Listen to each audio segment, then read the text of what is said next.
Gyms normally have mirrors. Would you go somewhere that didn't have mirrors? And she said, yeah. Well, let's try and do that. What happens when you take 17 years of financial expertise and apply it to the world of fitness? You get a masterclass in scaling. Today's guest is the co-founder and marketing director of Fitter Body Ladies, a franchise empire that's grown to over 20 locations across the UK. He's the man behind the systems, the marketing, and the A-player recruitment strategy that has transformed thousands of lives. From zero experience to 23 locations and counting, we're diving into the 3F system and the power of predictable growth. How did you approach building a model that protects the brand and the client experience while giving the franchisee enough freedom to grow? We broke up the business into three, which is marketing, sales, delivery. It's a lot easier to teach. You mentioned that you've been utilizing the AI in this entire sales funnel. The thing that really, I guess, exploded the business was when I started to learn how to do the social media advertising. There was predictability. So if I may know, what is the typical group size you generally kind of involve people in?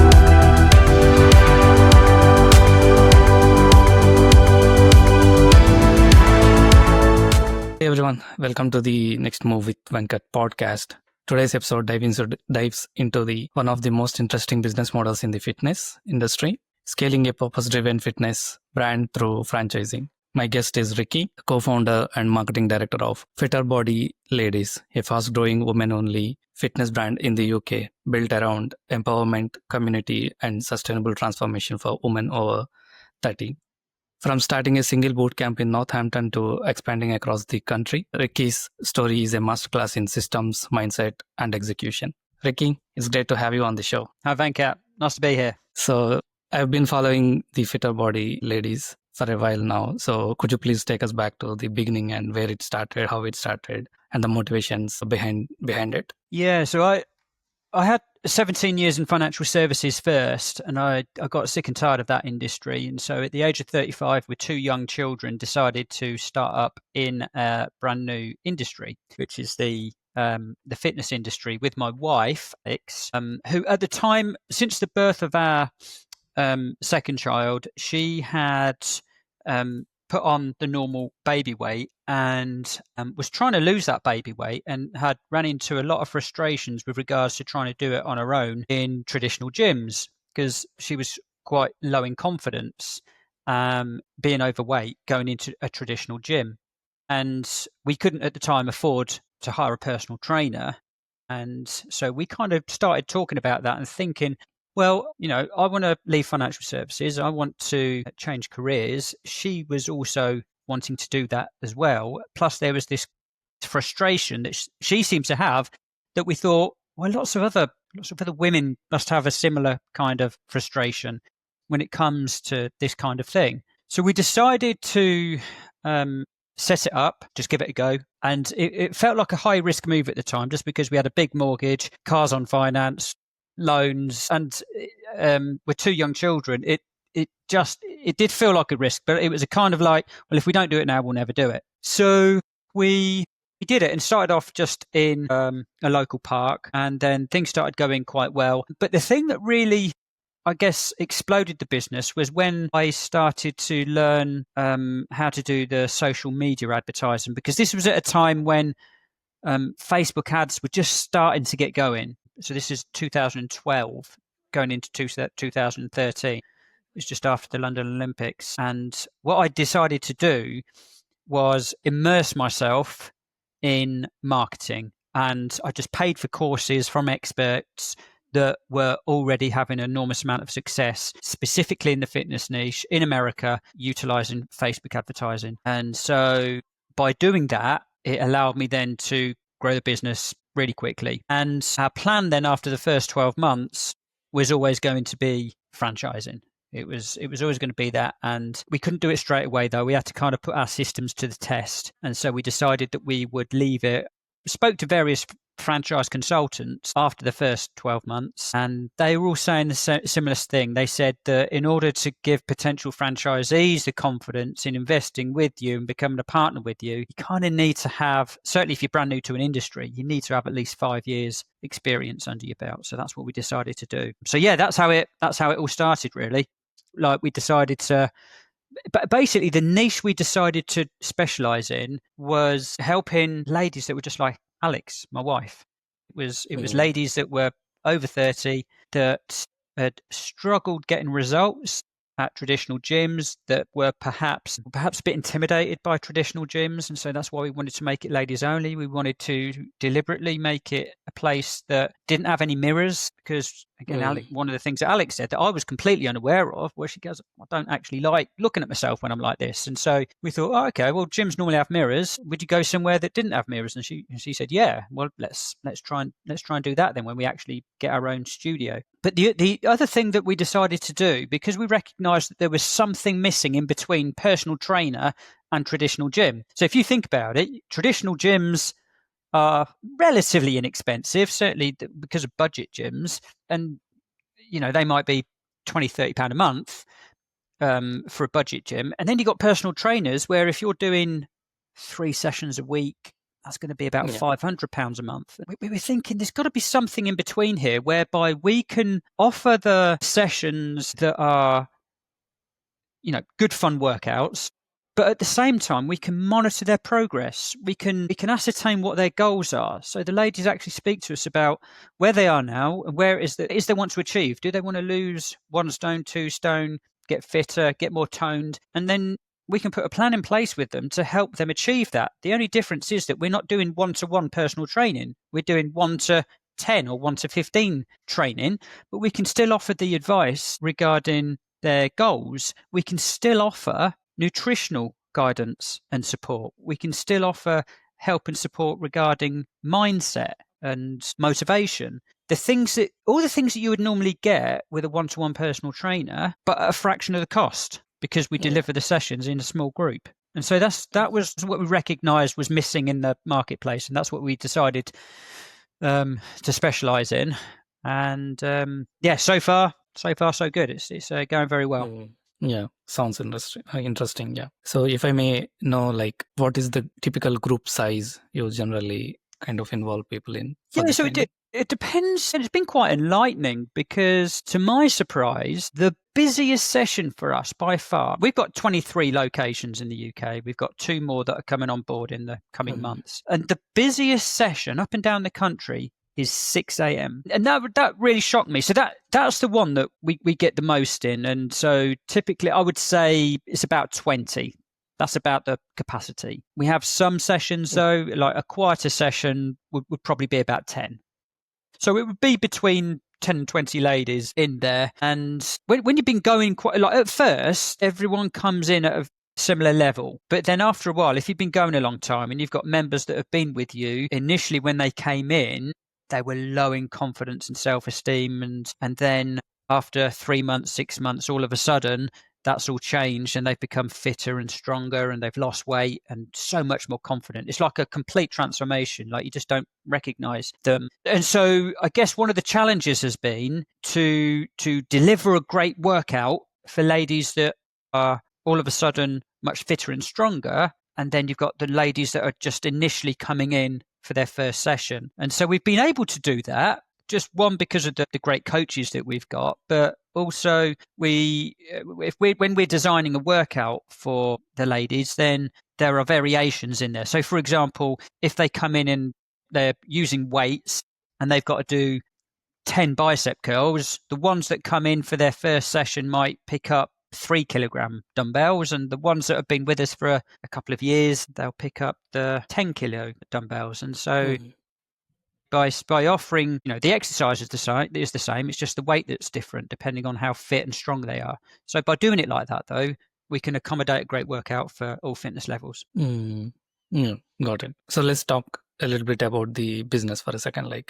So franchising in fitness can be tricky. So how did you approach building a model that protects the brand and the client experience while giving the franchisee enough freedom to grow? Yeah, so This is why we wanted to take the first 5 years getting it right, because we had to put a lot of things to the test. And then, even then, when we were confident that we had something that would work, we weren't totally certain. So initially, for the very first franchise, which was a franchise in Wakefield, we reduced our franchise fee, so it was very low, but we made it very clear to the guy that came on with us that this isn't going to be perfect. You're our guinea pig. We're offering it to you for a very low franchise fee, but you're also going to be a bit of a test for us. And so if there's anything that we don't get quite right, we're going to rely on your feedback to then get it right for the next person. And we did that with the first one. And Andy, by the way, from Wakefield, he's still with us. So I think we did get it right. But then the second one, again, we sort of increased the franchise fee a little bit, and then again made it clear that things wouldn't be perfect. And we kept doing that for the first 5 franchises that we took on. Well, I've always believed when you're trying to roll out a system that can be duplicated for others to duplicate, because we knew we had a system that worked. The huge challenge is making it so simple for others to understand that they can then also follow that system and get similar results. And that's not an easy thing to do, because even though we might think it's really simple, does someone else find it really simple? And so I remember sitting down and going over this time and time again. And so one of the things that I've tried to roll out with the system that we deliver to our clients, as in when we're coaching them, the ladies that come in and join us in the gym, we've got something called a 3F system called fitness, food, and focus. And that's something that the coaches find it quite easy to remember and then deliver to them. And then when it came to our actual system that we delivered to the franchisees, we broke up the business into 3, which is marketing, sales, delivery. And again, I think what I found over the years is that by just breaking things up into 3s, whether it's the company values, whether it's a system, whatever it is, just breaking things up into 3s, it means that it's a lot easier for people to remember, and it's a lot easier to teach. And so our business is a very simple one. It can be broken up into those 3 components, where we've got marketing, first of all, and we say to our franchisees that we'll do the marketing for them.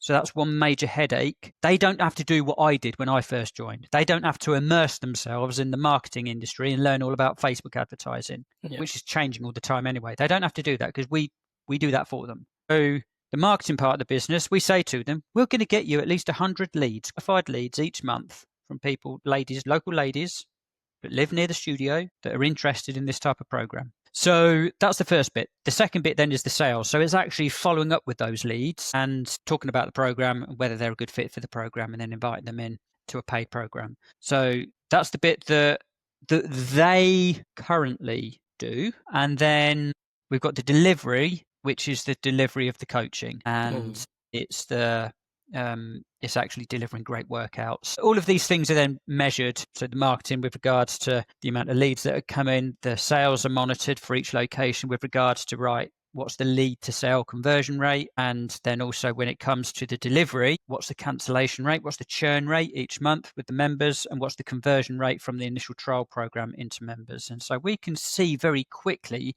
with those figures if there's any particular franchisee that is struggling in one area that they might need some support with. So sales, for example, you might get someone, we have a 15% target lead to sale conversion rate. And if anyone is getting at least 15% lead to sale, so if they get 100 leads, we would expect 15 sales onto our 28-day trial program. And if they've got, say, 5% lead to sale, then we're in there saying, right, that's really low. What can we do to help support you and help bring this up to above the 15%? So by just breaking it all down like that and doing it into 3s and then having a measure for each component, we're able to keep on top of it quite quickly. But also by breaking the business up into those 3 components, each franchisee finds it a lot easier to understand where their strengths are and where they might need some extra support. Yeah, got it. Yeah, so in our pre-call, you mentioned that you've been utilizing the AI in this entire sales funnel. Yeah, and that's a new thing that we've started piloting on one of our locations. Funny enough, that first location up in Wakefield. And so we are In fact, okay, if I go back about a year ago, we were testing it out as a bot, an AI bot that was doing our appointment booking. So what it was doing by integrating it with ChatGPT, creating a prompt that was unique to that particular location. So not just unique to Fit Body Ladies, but unique to that location, with the name of the coach, the owner, with the name of the address, the opening hours, everything that's unique to that location within the prompt. And so what it was doing when those leads came in, those 100 plus leads that we generate for them each month, the bot working 24. And so once the lead was qualified, the bot would send them the link to the calendar and get them booked in. However, that's now evolved, as things do so quickly with AI, and we are now testing out using it to actually generate the sales. So it's just going that step further, rather than sending them, rather than trying to book the lead in to then speak to the coach. Now, because we've got ChatGPT, we're on version 5 now, aren't we? And so it's just better. Like the conversation that it has with the lead is just better. It's better at utilizing the prompt, but then also not having to stick to it like a script. And I think it's like very clever now in what it can do. And so now it's being used to actually make sales there and then. We've had to sort of tweak things a little bit with regards to sort of trying to create a sense of urgency for people to actually want to do it. In some instances, people don't necessarily trust doing it straight away, and so they might want to speak to someone afterwards. But actually, it's been working very well.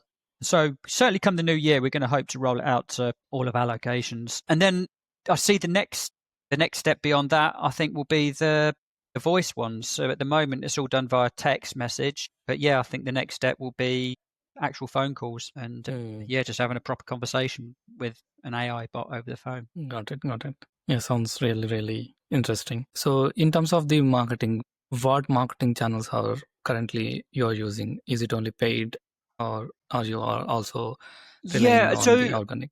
Do you know what? It's a good question, because what I learned when we first opened, I was utilizing, so this is 2012, I was utilizing old school marketing tactics. So getting leaflets printed out and dropping them through homes, advertising in local magazines and local newspaper, going on the radio, billboards, shops. So it was all old-fashioned stuff that had worked very well over the years, but it was unpredictable is probably the best way to describe it. And so when I learned about the Facebook marketing, that's when I really learned about paid advertising, and therefore there was predictability. And so what I mean by that, I knew that if I bought 100 leads, then there should be 15 sales. And so then I would work out, and I look at paid marketing as an investment, not an expense. And so I understand then, like when you understand the numbers. In answer to your question, it's Facebook and Instagram predominantly, because it's just so predictable. I know that if we buy 100 leads and each lead costs £5, and so that expense is going to be £500, we're going to get 15 sales. And I know that let's say it was a 10% lead to sale conversion rate. That would mean that it would be costing £50 a sale, like 10 leads to get one sale, £5 each lead. So £50 per sale. That's how much it will cost. And if we're selling in Northampton, for example, we sell the 28-day program for £149. So I can see that there is an initial return on investment on that initial marketing spend, because £149 coming in and it's £50 to actually generate the sale. Where I see a lot of mistakes that not just personal trainers make, but just other small businesses, the thought of spending that money on leads, let's say the leads then increase to £10 or £15, that freaks people out. They just look at that as a waste of money. But when you actually understand how the numbers work and how the return on investment works, how much the cost per sale is, but then also once you work out how many of those then convert those trial members into a member, and then how long each member's with you for. So for us, we've got an average churn rate, cancellation rate of 5%. And that means that each member is with us for 20 months. So we know that that person's going to pay for the initial 28 days, then they're going to be with us for 20 months. Why would I not spend £50 to get 10 leads and then get that person on board if I know that that's the lifetime value of that person? So, but like I say, I just think a lot of small business owners, they freak out when they see that kind of thing. But for me, paid advertising, the reason I like it is because it's predictable. So I know that we get that many leads, we'll get that many sales, we'll grow by that many members every month. We keep doing that for 6 months, and this is what the business will look like. We keep doing that for 12 months, this is what the business will look like. And so when we then share those numbers with the franchisees, that gives them confidence that they're buying into something like a tried and tested system. So, yeah, Ricky, in terms of the marketing, what marketing channels are you currently using? Is it only lead generation, or you're also using other organic channels? We do organic, we do. However, I think what we've noticed is that we don't generate a great deal of leads from organic. The way I describe this to our franchisees, the benefit of organic stuff, and what I mean by organic stuff, I mean trying to post daily. It might be a 10-second video of one of the workouts. It might be just a little nutrition tip. It might be the coach actually talking in front of the camera about something that they've faced recently, that they've overcome a challenge. It might be a photo. But the benefit of it is that certainly with those videos, those short videos, I say that the page, the Instagram page or the Facebook page, that is the shop window. That is like someone walking past, looking through the window and seeing what type of people are there and whether it will be suitable for them. Because I think what we realize is that when they see our advert in either our paid advert in, say, Instagram or Facebook, they will then click on, before they actually opt in, before they click on the learn more button, they'll click on the page. And so it's important that when they click on the page name bit, and they're taken to the page, it's important that they then see something that is fresh, up to date, interesting, and we want them thinking when they have a look at one of the videos, yeah, I wouldn't look out of place there. So I think subconsciously we make decisions based on, if we're going to do something like this, certainly for ladies that are a bit low in confidence with traditional gyms, they're looking at the age of the other ladies taking part. They're looking at the size of the other ladies taking part. They're looking at the fitness level of the other ladies taking part. What type of exercises are they doing? And they can make a decision then within 5 or 10 seconds as to whether they think it's the sort of thing that would be suitable for them. And if it is, then they can go back, click on learn more, and then they can send their details through to us. So that's the benefit of the organic. The reason I absolutely love paid advertising though, and we only use Facebook and Instagram for the paid advertising, the reason I love it is just predictability. It's important when we are talking to potential franchisees, we can say to them with certainty, absolute certainty, that as long as we're opening in the right type of area, the right type of territory, and so we do our own research into that before we even invite them on board. But we know with certainty that as long as they're getting at least, say, 100 leads every month, we know that they're going to make this many sales, and we know that they're then going to convert this many trial members into members, and they're going to have a cancellation rate of less than 5%. And as long as that happens, then the business in 6 months will look like this. So if you're getting 100 leads every month, we know that this is what the business will look like in 6 months. And if you then carry on, this is what the business will look like in 12 months. And if you're a potential franchisee that's looking to invest and become a partner in this type of thing, I think that certainty is really important. I think one of the big uncertainties when you start your own business is, how am I going to get business? How am I going to get leads? How are people going to know I'm here? So we provide that certainty for them. And so that's why I love paid advertising, because you cannot get enough predictability from organic advertising on its own. Yeah, completely makes sense. So if we talk a little bit about the challenges, so we have challenges running in every business, and coming to the franchises, it is completely a different ball game. So if you could share the toughest challenge you're facing right now, what it could be? Toughest challenge right now is a strange dynamic. We're in a position, because I feel that we've gone through the really tough bit. I think getting your first 20 franchisees is probably, getting your first 10 is probably the toughest bit, because you're trying to build up trust and you're trying to show people that you are what you say you are. But I think when you get to 20 plus, that becomes a bit easier then. And that challenge, therefore, has changed for us because now I guess we can afford to be more selective about who we accept as a franchisee. And therefore, we are saying no to more people than ever before. And I think that selection process for us is a challenge. It's because it is like recruitment. Where it differs from recruitment in a traditional business is that's relatively one-sided. Whereas with a franchise, even though we are the ones that are saying yes or no, it's not so one-sided. It is much more like a partnership, an equal partnership, because they're the ones that are investing their money. We're the ones that have got the system that works. We know it works. It's tried, it's tested, it's constantly evolving to keep up with current trends and technology. We know it works. But when it comes to the franchisees, it's their money. It's their money. And so you do tend to attract a slightly different type of person when someone's got their own money that they're investing in it.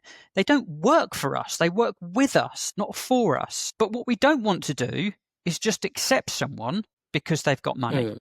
And we've turned away. I can think of at least 5 off the top of my head. We've turned away 5 this year whereby they've got lots of money and they want to invest in this, and we've turned them away because we didn't think that they were the right type of fit. We didn't think, because our business is much more suitable for an owner-operator. It's not really at the stage for an investor.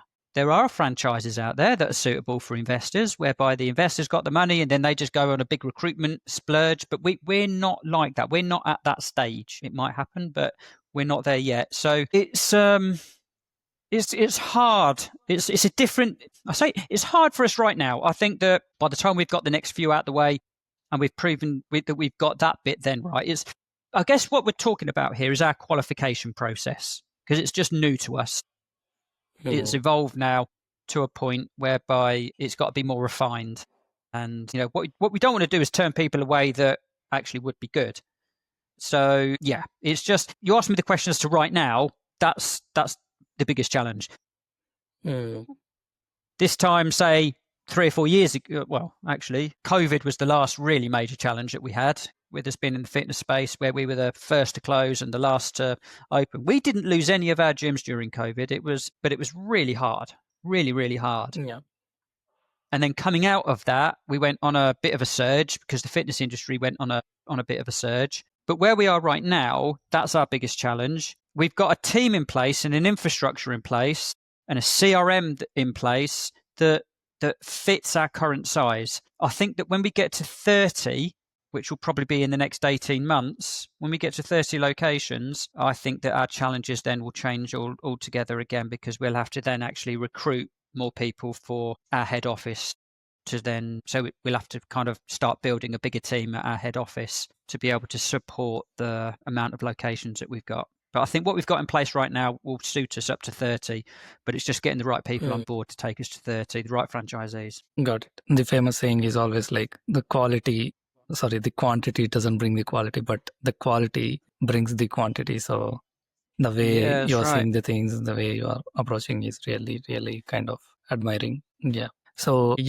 before we wrap up this episode, if you could share what are your future plans and where do you want to see your business in the next 2 years? Yeah, we want to get to 30 by the end of next year. We want to be on 30 locations by then. I think we will comfortably do that.